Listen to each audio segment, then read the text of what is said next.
হ্যাঁ হ্যালো, হ্যাঁ বলো। শোনো না, আমার সাথে একটু দেখা করতে পারবা? আমি ওয়েট করতেছি, তোমার বাসার সামনে দাঁড়ায় আছি। আচ্ছা দেখতেছি।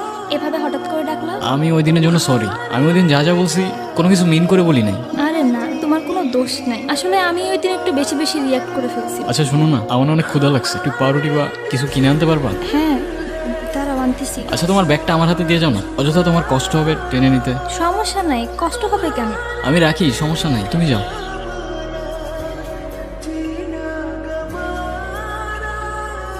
কি খুঁজতেছো? কিছু না। এখানে কোনো টাকা নাই। প্রীতি আমাকে 500 টাকা ধার দিবা, আমার খুব দরকার। তোমাকে দেখে আমার নর্মাল মনে হচ্ছে না। তুমি কি ড্রাগস নাও? না। মিথ্যা বলবা না আমাদের। ড্রাগস নাও তুমি? ড্রাগস না, candy, sweet candy. Sweet candy কি আমি খুব ভালো করেই জানি। তুমি অলরেডি অ্যাডিক্টেড। আমি চেঞ্জ হয়ে যাবো, আমি কথা দিতেছি। আমি আর কিচ্ছু করবো না, আমি আর কখনো খাবো না। নিজেকে দেখো কি হয়ে গেছো তুমি। আল্লাহ, নিজেকে চেঞ্জ করো, এরপর আমাকে কল দিও। এর আগে যেন আমি তোমাকে কখনো আর না দেখি।